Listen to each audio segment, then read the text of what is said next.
देख रहे हैं सत्यहिंदी.com। चलिए एक नजर डालते हैं अब तक की सुर्खियों पर। गुजरात विधानसभा चुनाव के लिए कांग्रेस ने उम्मीदवारों के नाम की दूसरी लिस्ट भी जारी कर दी है। दूसरी लिस्ट में कांग्रेस ने 46 उम्मीदवारों के नाम का ऐलान किया है। वहीं इससे पहले कांग्रेस ने पहली लिस्ट में 43 उम्मीदवारों के नाम का ऐलान किया था, जिसे मिलाकर अब तक कांग्रेस 89 उम्मीदवारों के नाम का ऐलान कर चुकी है।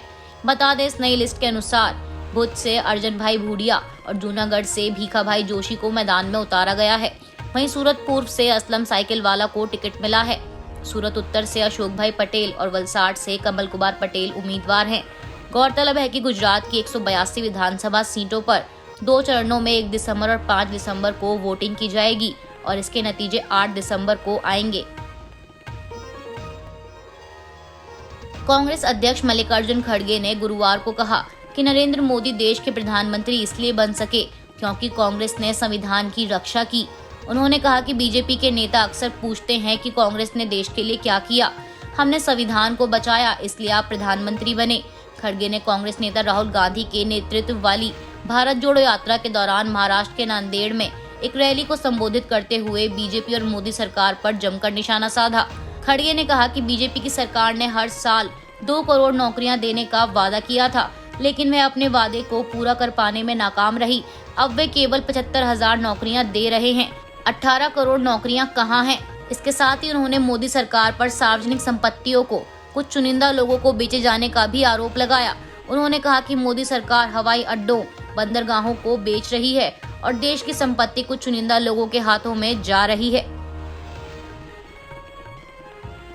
महाराष्ट्र के नांदेड़ में गुरुवार को भारत जोड़ो यात्रा के दौरान एक रैली को संबोधित करते हुए राहुल गांधी ने प्रधानमंत्री नरेंद्र मोदी पर निशाना साधते हुए कहा कि उनके नोटबंदी और जल्दबाजी में जीएसटी लागू करने से अर्थव्यवस्था तबाह हो गई और देश में बड़े पैमाने पर बेरोजगारी पैदा हुई। उन्होंने कहा, भारत के इतिहास में पहली बार किसानों पर टैक्स लगाया जा रहा है। उर्वरकों और दैनिक उपभोग की हर दूसरी चीज पर जीएसटी लगाया जा रहा है, जो जनता के लिए समस्याओं को बढ़ा रहा है। इसके साथ ही भाजपा सरकार पर केवल 2-3 बड़े उद्योगपतियों को सारा पैसा हड़पने में मदद करने का आरोप लगाते हुए राहुल गांधी ने कहा कि शिक्षा के लिए पैसा नहीं है, किसानों की कर्ज माफी, मनरेगा के तहत कोई नौकरी नहीं है और एमएसएमई क्षेत्र भी बर्बाद हो गया है।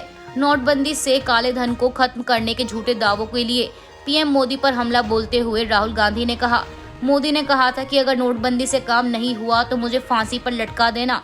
उन्होंने मगरमच्छ की तरह आंसू बहाए। मुझे बताओ, क्या देश को काले धन से छुटकारा मिल गया है?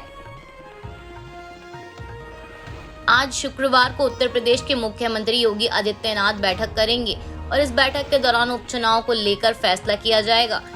बीजेपी अपर्णा यादव को इन उपचुनाव में मौका देती है या नहीं, इसका जवाब आज शुक्रवार को मिलने की उम्मीद है।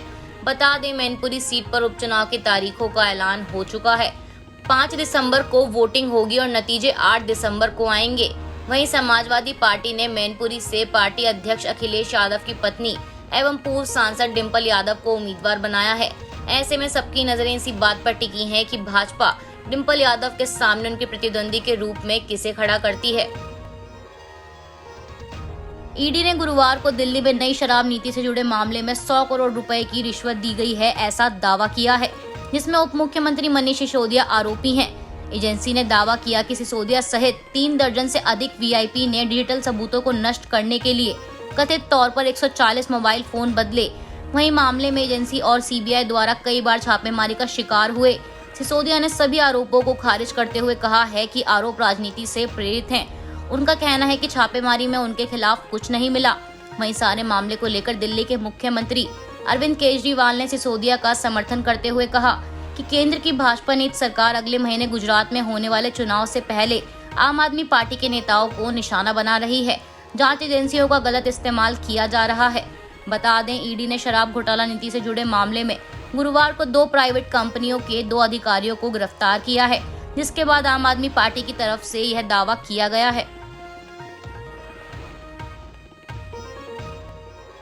झारखंड के मुख्यमंत्री हेमंत सोरेन इस समय अवैध खनन के मामले में ईडी के निशाने पर हैं और ऐसे में उनकी पार्टी वर्ष 2019 के विधानसभा चुनाव के दौरान किए गए 2 अहम वादों को पूरा करने की तैयारी में लगी है। बता दें, आज शुक्रवार को झारखंड विधानसभा के विशेष सत्र में 2 ऐतिहासिक बिलों को मंजूरी दिए जाने की संभावना है।